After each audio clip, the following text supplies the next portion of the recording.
চল্লিশের দশকের কলকাতা।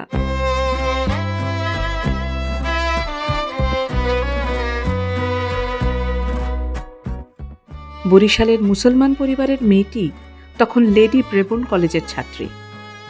ফরিদপুরের হিন্দু ছেলেটি কলকাতায় এসেই ৪৬-এর দাঙ্গা দেখে। এক দশক পর বাম রাজনীতি জুড়ে দেয় দুজনকে। যে বছর বিশেষ বিবাহ আইন পাশ হয় তার ঠিক পরের বছর সই করে বিয়ে। ওই আইনে পশ্চিমবঙ্গে সেটাই প্রথম বিয়ে। ধর্মের বেড়ার তোয়াক্কা না করার জন্য কম খেসারত দিতে হয়নি এই জুটিকে। ছেলেটি ভবিষ্যতে ইতিহাসবিদ হিসাবে নাম কিনলেন, আর মেয়েটির জীবন কাটল ছাত্রী পড়িয়ে। দুজনে মিলে সন্তানদের মধ্যে চারিয়ে দিয়েছেন সমন্বয়ের সুর। আজকের ভারতে যে সুর বিপন্ন। আমার বাবার নাম অমলেন্দু দে। তিনি যাদবপুর বিশ্ববিদ্যালয় থেকে গুরু নানক অধ্যাপক হিসেবে, ইতিহাসে গুরু নানক অধ্যাপক হিসেবে অবসর গ্রহণ করেছিলেন। আর মা হচ্ছে নাসিমা বানু, প্রথমে নাম ছিল, বিয়ের পরে নাসিমা দে নাম হয়। নাসিমা মানে মর্নিং ব্রিজ। আমার যে দাদু, মায়ের বাবা, খান বাহাদুর আবু নাসের মোহাম্মদ ইউসুফ আলী, তিনি বরিশালের রেজিস্ট্রার হিসেবে কাজ করতেন বরিশালের পৌরসভায়। তা তিনি রেজিস্ট্রার অফ অ্যাসিওরেন্সের পজিশন পেলেন এবং কলকাতায় পুরো পরিবার নিয়ে চলে এলেন ৩০-এর দশকে। বাবা তখনও কলকাতায় আসেননি। বাবা আসছেন ম্যাট্রিক পাস করে ১৬ বছর বয়সে ৪৬ সালে। এসেই ওই দাঙ্গা দেখলেন। তারপর বাবা ফিরে যাননি।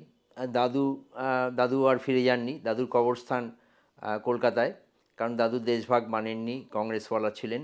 ধর্মের ভিত্তিতে কোনো দেশ স্থাপন করা যায় বিশ্বাস করতেন না। আস্তে আস্তে মার বড় হয়ে ওঠা, এখানে সাখওয়াত মেমোরিয়াল স্কুলে পড়াশোনা করা।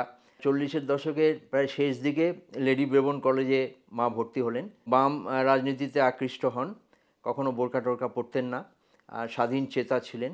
এবং এই রাজনীতি করার মধ্য দিয়ে মায়ের সঙ্গে বাবার পরিচয় হয়। এটা আরও ঘনিষ্ঠ হয় যখন তারা MA ক্লাসে হিস্ট্রিতে কলকাতা বিশ্ববিদ্যালয়ে পড়তে থাকেন। তখন তারা একই ক্লাসে পড়ছেন।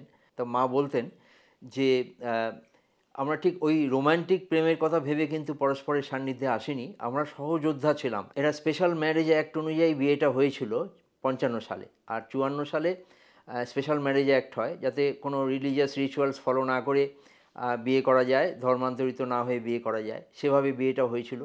সে একটা ছবি আছে, সেখানে জাস্ট মালা বদলটা হয়েছিল, এছাড়া আর কোনো রিচুয়াল সেভাবে হয়নি। অল্প কিছু লোক সামান্য কিছু খেয়ে সমবেত হয়েছিল, যারা শুভানুধ্যায়ী তারাই সই করেছিল রেজিস্ট্রি ম্যারেজ। বিবাহটা যে খুব স্মুথ হয়েছিল এটা একেবারেই নয়। তখনকার দিনে বাড়ি ভাড়া পেতে অসুবিধা হতো এবং এরকমও প্রস্তাব আসে, বাবাও বলেন তোমার নাসিমার নামটা চেঞ্জ করে কি সীমা করে দেওয়া যায়, কারণ আমাদের তো অনেক সমস্যা হচ্ছে, বাড়ি ঘরদোর পাচ্ছি না, ভাড়া পাচ্ছি না। এবং যেখানে ইন্টারভিউ দিতে গিয়ে স্কুলে বলা হতো আপনার নাম নাসিমা কিন্তু দে, আপনি তো দেয়ের সঙ্গে বিয়ে করেছেন, আপনি তো সিঁদুর পরেন না, আপনার তো শাখা নেই, এই কথাগুলো শুনতে হতো। 10 বছর কিন্তু পরিবারের একটা অংশ, সবাই বললে ঠিক বলা হবে না, কারণ আমার বড় মামাও বামপন্থী আন্দোলন করতেন, আর বড় মাসি ফিলসফি পড়তেন। তাদের কোনো সমস্যা ছিল না, তারা উদারভাবাপন্ন ছিলেন, গোপনে এসে বাবা মার সাথে দেখা করে যেতেন। বাঘাযতীনে এখন যেই বাড়িতে বসে আছি তার পাশেই আমাদের ভাড়া বাড়ি ছিল, একেবারে পাশে। সেই বাড়ি ভাড়াটা কেন মা পেলেন, অন্য জায়গায় পেলেন না, বা বাবা মা কেন এই বাড়ি ভাড়াটা পেলেন, খুব ইন্টারেস্টিং। বাড়িওয়ালি ছিলেন একজন মহিলা, তখনকার দিনের বলা যেতে পারে এম্পাওয়ার্ড লেডি, এবং তারা ব্রাহ্ম ছিলেন। ব্রাহ্মদের মধ্যে এই ধরনের বর্ণভেদ বা এই ধর্মের কারণে এই ধরনের ছুতমার্গ ছিল না। আমার দাদু কখনো আমাকে দেখেননি, বা সামাজিক চাপে বলা যেতে পারে আমাদের বাবা মার বাড়িতে কখনো তার আসা হয়নি। তিনি যখন মারা যাচ্ছেন, আমার 1 বছর বয়স, আমাকে কখনো দেখেননি, আমিও তাকে কখনো দেখিনি।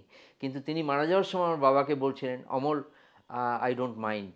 60-এর দশকের মাঝামাঝি যে দাঙ্গা হয় কলকাতায়, তখন আমার মনে আছে আমাদের পাশাপাশি কিছু মুসলিম বসতি ছিল, তারা এসে আমরা ভাড়া বাড়িতেই থাকতাম সেলিমপুরে। তা আমাদের বাগানের মধ্যে তারা বেশ কিছুদিন একটা তাঁবু গেড়েছিল। তা বাবা মা কাকু এরা সবাই মিলে কখনো খাবার দেওয়া, কখনো আশ্রয় দেওয়া, এবং লাঠি নিয়ে সারা রাত জেগে তাদের পাহারা দিতেন যাতে কেউ অনিষ্ট করতে না পারে। এই ধরনের যে বিয়ে হলো তার একটা প্রভাব কিন্তু পরবর্তীকালে আমরা যখন বেড়ে উঠলাম, আমি 1 ভাই 1 বোন, আমার বোন আশুতোষ কলেজে ইতিহাস পড়ায়, কিন্তু আমি লক্ষ্য করে দেখলাম যে একটা প্যাট্রিয়ার্কাল সোসাইটিতে আমার বিয়ের ক্ষেত্রে হয়তো খুব সমস্যা হয়নি, কিন্তু এই ধরনের যে ইন্টার কমিউনিটি ম্যারেজ হলো, আমার বোনের বিয়ের ক্ষেত্রে কিন্তু বেশ কিছু সমস্যা হয়েছে। আমরা গর্বিত, কারণ দুটো সংস্কৃতিকে পাশাপাশি আনার একটা প্রয়াস, দ্বিজাতি তত্ত্বকে ব্যর্থ করার প্রয়াস তাদের মধ্যে ছিল। ভাড়া বাড়িতে গৌরকিশোর ঘোষ যখন প্রেম নেই উপন্যাসটা লিখছেন, বিভিন্ন নারী পুরুষের সম্পর্ক মুসলিম সমাজে কেমন থাকে, মুসলিম সমাজে বিভিন্ন খুঁটিনাটি বিষয়ে জানতে দীর্ঘদিন আমার মার সঙ্গে কথা বলতেন, বাড়িতে আসতেন, খেতেন দুপুরবেলা, এবং এই নিয়ে অনেক গল্প হতো। গৌরকিশোর ঘোষ যদি প্রেম নেই উপন্যাসে বলেন, তিনটে স্তরে নরনারীর মধ্যে প্রেম নেই। একটা হচ্ছে পুরুষ এবং নারীর মধ্যে প্রেম নেই, একটা হচ্ছে মানুষের মধ্যে দেশপ্রেম নেই, আর একটা হচ্ছে হিন্দু মুসলমানের মধ্যে প্রেম নেই। এই তিনটে স্তরে প্রেমের যে অভাব, এই অভাবটাকে যেন বিদূরিত করার জন্য আমার বাবা মার একটা জীবনযাত্রা, সেটা আমাদের খুব প্রাণিত করে।